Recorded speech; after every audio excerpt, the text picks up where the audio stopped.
Myself Sarita, biology lecturer, Government Girls Senior Secondary School, Jandiala. Today we will study types of RNA and the process of transcription. RNA ਦੀਆਂ ਕਿਹੜੀਆਂ types ਹੈ ਔਰ ਕਿਸ ਤਰ੍ਹਾਂ ਦੇ process ਹੋ ਰਿਹਾ ਹੈ ਔਰ transcription the that is to be studied here. Bacteria ਦੇ ਵਿੱਚ ਜਿਹੜਾ ਕਿ ਪ੍ਰੋਕੈਰੀਓਟ ਹੈ ਉਹਦੇ ਵਿੱਚ 3 ਟਾਈਪਸ ਆਫ RNAs ਹੈ। ਇੱਕ ਹੈ ਮੈਸੇਂਜਰ RNA, tRNA, rRNA।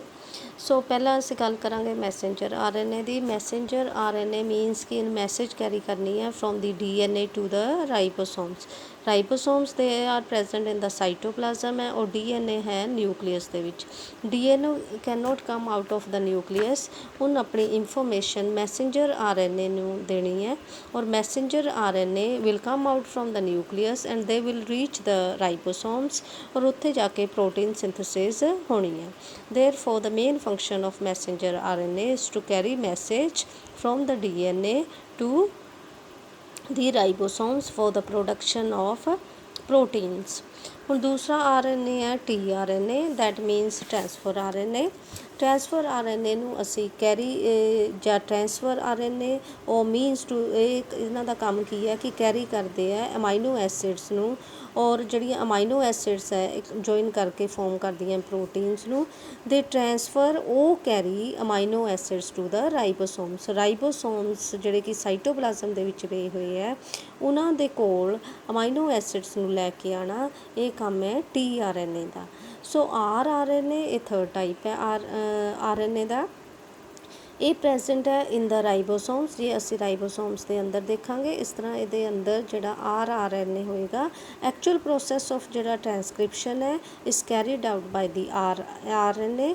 ਸੋ ਇੰਪੋਰਟੈਂਟ ਰੋਲ ਇਹਦਾ ਹੈ ਟ੍ਰਾਂਸਲੇਸ਼ਨ ਦੇ ਵਿੱਚ। 3 RNAs play important role in protein synthesis in the cell.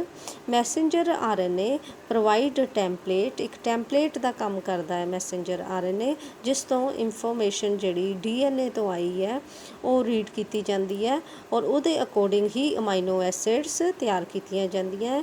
ਇੱਕ ਤਰ੍ਹਾਂ ਦਾ ਕੰਮ ਜਿਹੜਾ ਇਟ ਰੀਡਸ ਦਾ ਜੈਨੇਟਿਕ ਕੋਡ, ਉਹ ਜੈਨੇਟਿਕ ਇਨਫੋਰਮੇਸ਼ਨ ਨੂੰ ਸਾਰੇ ਨੂੰ ਰੀਡ ਕਰਦਾ ਹੈ।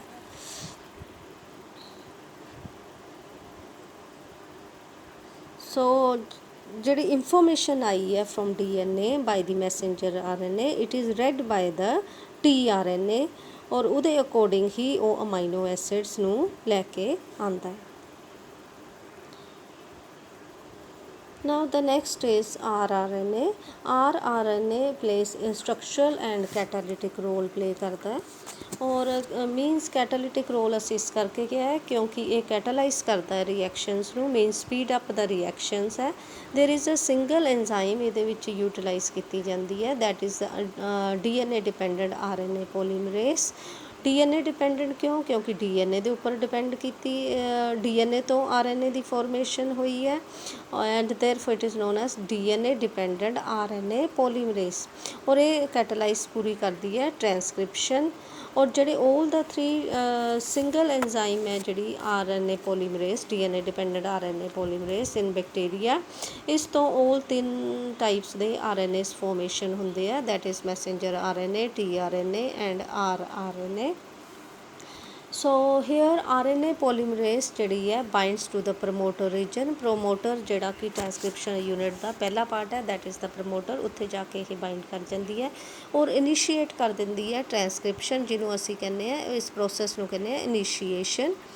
ਸੋ ਇਟ ਯੂਸਿਸ ਨਿਊਕਲੀਓਸਾਈਡ ਟ੍ਰਾਈਫੋਸਫੇਟ ਐਸ ਅ ਸਬਸਟ੍ਰੇਟ। ਇੱਥੇ ਸ਼ੁਰੂਆਤ ਹੋਣ ਲਈ ਇਹਨੂੰ ਇੱਕ ਸਬਸਟ੍ਰੇਟ ਦੀ ਲੋੜ ਹੈ, that is nucleoside triphosphates. So RNA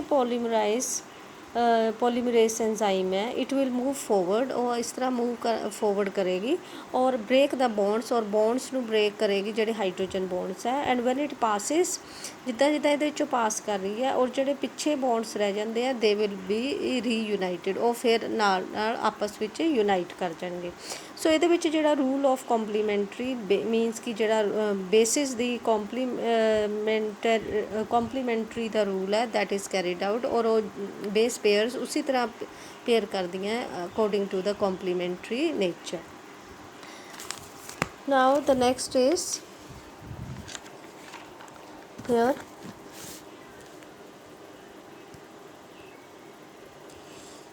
So I will explain this diagram also. So here, when it passes, it facilitates the opening of the helix ਜਿਹੜਾ open ਕਰ ਜਾਂਦਾ ਹੈ ਜਦੋਂ DNA dependent RNA polymerase ਪਾਸ ਕਰਦੀ ਹੈ। it continues, ਜਿਸ ਤਰ੍ਹਾਂ ਉਹਦੇ ਵਿੱਚ ਕੰਟੀਨਿਊ ਕਰਦੀ ਹੈ, ਤੇ ਇਸ ਪ੍ਰੋਸੈਸ ਨੂੰ ਅਸੀਂ elongation ਕਹਿੰਦੇ ਹਾਂ। only a short stretch of RNA remains bound to the enzyme। ਥੋੜਾ ਜਿਹਾ ਪਾਰਟ ਹੈ ਜਿਹੜਾ RNA ਦਾ ਜਿਹੜਾ ਕਿ ਬਣ ਰਿਹਾ ਹੈ ਉਹ ਅਟੈਚ ਰਹਿੰਦਾ ਹੈ to the enzyme।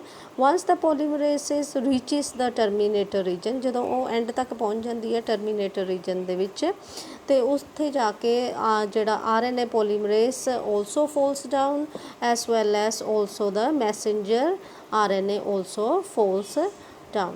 So this is the termination of transcription. So ये diagram है, you can see here. So this is the initiation. ਇਹਦੇ ਵਿੱਚ ਹੈ ਕਿ ਜਿਹੜੀ ਫਸਟ ਆਫ ਆਲ ਜਦੋਂ ਇਹਦੇ ਵਿੱਚ ਪ੍ਰਮੋਟਰ ਤੇ RNA ਪੋਲੀਮਰੇਸ ਜੁਆਇਨ ਕਰਦਾ ਹੈ ਤੇ ਉਹਦੇ ਲਈ ਉਹਨੂੰ ਇੱਕ ਸਿਗਮਾ ਫੈਕਟਰ ਦੀ ਲੋੜ ਹੁੰਦੀ ਹੈ ਜਿਹੜਾ ਕਿ ਆ ਕੇ ਪ੍ਰਮੋਟਰ ਨਾਲ ਬਾਈਂਡ ਕਰਦਾ ਔਰ ਇਨੀਸ਼ੀਏਸ਼ਨ ਨੂੰ ਸ਼ੁਰੂ ਕਰਦਾ। ਇਲੋਂਗੇਸ਼ਨ ਦੇ ਵਿੱਚ ਜਿਹੜੀ ਪੋਲੀਮਰੇਸ ਹੈ ਉਹ ਪਾਸ ਕਰਦੀ ਹੈ ਥਰੂ ਦਾ DNA ਹੈਲਿਕਸ, ਤੇ ਇੱਕ ਐਂਡ ਜਿਹੜਾ RNA ਦਾ that is attach to the polymerase, ਔਰ ਇਸ ਤਰ੍ਹਾਂ ਹੀ ਇਹ ਮੂਵ ਕਰਦੀ ਰਹੇਗੀ polymerase. When it reaches the terminator end, ਉੱਥੇ ਜਾ ਕੇ ਜਿਹੜਾ RNA ਪੋਲੀਮਰੇਸ ਹੈ ਇਹ ਫੋਲ ਆਫ ਕਰ ਜਾਏਗਾ only in the presence of Rao factor. ਜਦੋਂ ਰਾਓ ਫੈਕਟਰ ਆਏਗਾ ਉਸ ਵੇਲੇ ਇਹ ਫੋਲ ਕਰ ਜਾਏਗਾ, ਔਰ ਜਿਹੜਾ ਮੈਸੇਂਜਰ RNA ਫੋਰਮਡ ਹੋਇਆ ਉਹ ਵੀ ਉਹਦੇ ਵਿੱਚੋਂ ਫੋਲ ਆਫ ਹੋ ਜਾਏਗਾ। This will be known as termination.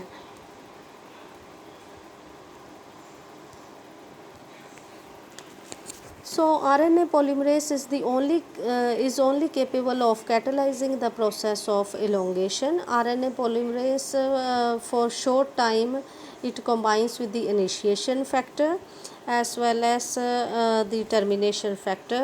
Initiation factor ਨੂੰ ਅਸੀਂ sigma factor ਕਹਿੰਦੇ ਹਾਂ, ਔਰ ਜਿਹੜਾ termination factor ਹੈ ਉਹ rho factor ਹੈ, and ultimately ਫਿਰ ਇਸ ਤਰ੍ਹਾਂ ਜਿਹੜੀ transcription ਇਹਨਾਂ ਦੇ ਵਿੱਚ complete ਹੁੰਦੀ ਹੈ। ਲੇਕਿਨ in bacteria, since the messenger RNA does not require any processing ਨਹੀਂ ਚਾਹੀਦੀ to become active, and also since transcription and translation takes place in the same compartment, same ਹੀ ਜਗ੍ਹਾ 'ਤੇ ਹੁੰਦੀ ਹੈ, ਇਸ ਲਈ ਜਿਹੜੀ ਹੈ ਇਹਦੇ ਵਿੱਚ ਕੋਈ ਇਹਨੂੰ ਟ੍ਰਾਂਸਕ੍ਰਿਪਸ਼ਨ ਦੇ ਲਈ ਜਾਂ ਟ੍ਰਾਂਸਲੇਸ਼ਨ ਟੇਕ ਕਰਨ ਲਈ ਮੈਸੇਂਜਰ RNA ਦੀ ਕੋਈ ਇਹਦੇ ਵਿੱਚ ਪ੍ਰੋਸੈਸਿੰਗ ਦੀ ਲੋੜ ਨਹੀਂ ਹੁੰਦੀ ਹੈ। It becomes active immediately. So ਇਹ ਇੱਕ ਸੈੱਲ ਹੈ, ਇਹਦੇ ਵਿੱਚ this is the genetic material. So ਜਿਹੜਾ genetic material it is not covered by the nuclear membrane. ਜਦੋਂ ਇੱਥੇ ਮੈਸੇਂਜਰ RNA ਬਣ ਜਾਂਦਾ ਹੈ, that means by process of transcription it directly moves to the ribosomes और directly protein synthesis ਹੋ ਜਾਂਦੀ ਹੈ। ਔਰ ਜਿਹੜਾ ਇਹਦੇ ਵਿੱਚ ਮੈਸੇਂਜਰ RNA ਬਣਿਆ ਹੈ ਉਹਦੇ ਵਿੱਚ ਓਨਲੀ ਐਕਸੋਨਸ ਹੀ ਹੁੰਦੇ ਆ, ਔਰ ਇਹਦੀ ਕੋਈ ਇਸ ਤਰ੍ਹਾਂ ਦੀ ਪ੍ਰੋਸੈਸਿੰਗ ਨਹੀਂ ਕਰਨੀ ਪੈਂਦੀ ਜਿਹੜੀ ਕਿ ਯੂਕੈਰੀਓਟਸ ਵਿੱਚ ਕੀਤੀ ਜਾਂਦੀ ਹੈ, ਦੈਟ ਆਈ ਵਿਲ ਐਕਸਪਲੇਨ। ਸੋ ਇਹਦੇ ਵਿੱਚ ਓਨਲੀ ਐਕਸੋਨਸ ਹੀ ਹੈ, ਔਰ ਉਹ ਡਾਇਰੈਕਟਲੀ ਉਹ ਪ੍ਰੋਟੀਨ ਸਿੰਥੇਸਿਸ ਦੀ ਫੋਰਮੇਸ਼ਨ ਕਰ ਦਿੰਦੇ। Now the next part is, so the transcription and translation can occur together in bacteria, ਤੇ ਇਹਨੂੰ ਅਸੀਂ coupling ਵੀ ਕਹਿ ਦਿੰਦੇ ਹਾਂ। So they are coupled together. Messenger RNA directly forms the proteins, while still ਜਦੋਂ Messenger RNA ਬਣ ਰਿਹਾ ਤੇ ਨਾਲ ਨਾਲ ਪ੍ਰੋਟੀਨਸ ਵੀ ਬਣ ਸਕਦੇ ਹਨ। Now in eukaryotes there are two additional complexities ਹੈ। ਉਹਦੇ ਵਿੱਚ ਕੀ ਹੈ ਕਿ ਇਹਦੇ ਵਿੱਚ 3 RNA polymerases ਹੁੰਦੀਆਂ ਹੈ। So there is a clear cut division of labour, ਔਰ ਤਿੰਨੋਂ ਜਿਹੜੀਆਂ RNA polymerase ਹੈ ਆਪਣਾ ਆਪਣਾ ਕੰਮ ਕਰਦੀਆਂ ਔਰ different works are assign to them. So first ਹੈ ਜਿਹੜੀ RNA polymerase ਦੀ ਗੱਲ ਕਰਾਂਗੇ। RNA polymerase ਜਿਹੜੀ ਹੈ ਟ੍ਰਾਂਸਕ੍ਰਾਈਬਸ RNA, ਔਰ ਜਿਹੜੀ RNA polymerase 3 ਹੈ ਉਹ tRNA ਦੀ ਫੋਰਮੇਸ਼ਨ ਕਰਦੀ ਹੈ, ਔਰ ਇਹਦੇ ਵਿੱਚ tRNA ਦੇ ਵਿੱਚ ਜਿਹੜੀ ਹੈ ਮੀਨਸ ਸਮੋਲਰ ਨਿਊਕਲੀਅਰ RNA SNRNA ਬਣਦਾ ਹੈ, and these types of RNAs are formed by means of RNA polymerase 3. और जिहड़ी इहदे विच पॉलीमरेज 2 है that transcribes precursor of messenger RNA। ਇਹਦੇ ਵਿੱਚ ਕੀ ਹੈ ਕਿ ਜਿਹੜਾ ਪ੍ਰੀਕਰਸਰ ਹੈ ਮੈਸੇਂਜਰ RNA ਦਾ ਉਹਨੂੰ ਅਸੀਂ ਹੈਟਰੋਜੀਨੀਅਸ ਨਿਊਕਲੀਅਰ RNA ਕਹਿ ਦਿੰਦੇ ਹਾਂ HNRNA। ਔਰ ਪ੍ਰੀਕਰਸਰ ਜਿਹੜਾ ਹੈਗਾ ਹੈ ਇਹਦੇ ਵਿੱਚ ਐਕਸੋਨਸ ਤੇ ਇੰਟਰੋਨਸ ਹੁੰਦੇ ਆ ਔਰ ਉਹਦੀ RNA ਸਪਲਾਈਸਿੰਗ ਦੇ ਨਾਲ ਮੀਨਸ ਕਿ ਉਹਦੇ ਵਿੱਚੋਂ ਜਿਹੜੇ ਇੰਟਰੋਨਸ ਹੈ ਦੇ ਆਰ ਰਿਮੂਵਡ ਔਰ ਸਿਰਫ ਐਕਸੋਨਸ ਰਹਿ ਜਾਂਦੇ ਆ and this precursor is changed to messenger RNA. This is the function of the RNA polymerase 3। और second complexity है ਇਹਦੇ ਵਿੱਚ ਕਿ primary transcripts contain both the exons and introns। ਹਾਲਾਂਕਿ ਜਿਹੜੇ introns ਹੈ they are non functional, exons will join and introns will be removed and the process will be known as splicing। So HNRNA undergoes additional processing। ਉਹਦੇ ਵਿੱਚ ਇੱਕ capping ਅਤੇ ਟੇਲਿੰਗ ਜਿਹੜੀ ਹੁੰਦੀ ਹੈ HNRNA ਦੀ। ਸੋ ਕੈਪਿੰਗ ਦੇ ਵਿੱਚ ਕੀ ਹੈ ਕਿ methyl ਗੁਆਨੋਸਾਈਨ ਟ੍ਰਾਈਫੋਸਫੇਟ is added to the 5 end of the HNRNA। 5 and ਦੇ ਨਾਲ ਇੱਥੇ ਅਟੈਚਮੈਂਟ ਹੋ ਜਾਂਦੀ ਹੈ ਮਿਥਾਈਲ ਗੁਆਨੋਸਾਈਨ ਟ੍ਰਾਈਫੋਸਫੇਟ। ਔਰ ਜਿਹੜਾ 3 ਐਂਡ ਹੈ ਇਹਦੇ ਵੀ ਉੱਪਰ ਅਟੈਚ ਹੋ ਜਾਂਦੇ ਆ ਐਡੀਨਾਈਲੇਟਸ ਰੈਸੀਡਿਊਸ ਦੈਟ ਆਰ ਪੋਲੀ A। ਇਸ ਪ੍ਰੋਸੈਸ ਨੂੰ ਅਸੀਂ ਕਹਿ ਰਹੇ ਹਾਂ ਕਿ capping. this is capping and this is tailing। so why the capping and tailing process? because RNA ਜਿਹੜਾ ਫੋਰਮ ਕੀਤਾ ਜਾਂਦਾ ਹੈ ਨਿਊਕਲੀਅਸ ਦੇ ਵਿੱਚ from the DNA it has 5 end and 3 end while capping and tailing is important because nucleus ਤੋਂ ਵਿੱਚੋਂ ਨਿਕਲ ਕੇ RNA has to reach the ribosomes। on the way ਉਹਨੂੰ it will come across nucleases enzymes they attack the ends of the RNA and it will destroy it। so ends RNA ਦੇ ਬਚਾਉਣ ਲਈ capping and tailing process ਹੁੰਦਾ ਹੈ।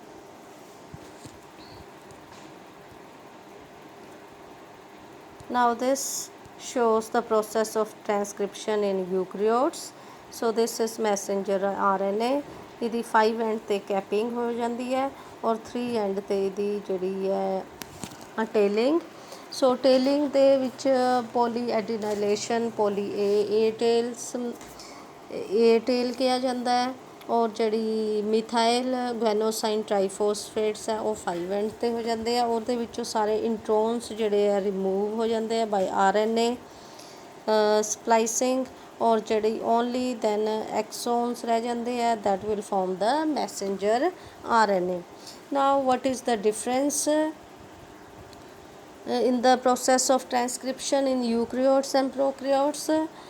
so here RNA the eukaryotes ਵਿੱਚ RNA ਦੀ splicing ਹੁੰਦੀ ਹੈ capping and tailing ਹੁੰਦੀ ਹੈ but not in prokaryotes। so directly function ਕਰਦੇ ਹੈ as messenger RNA।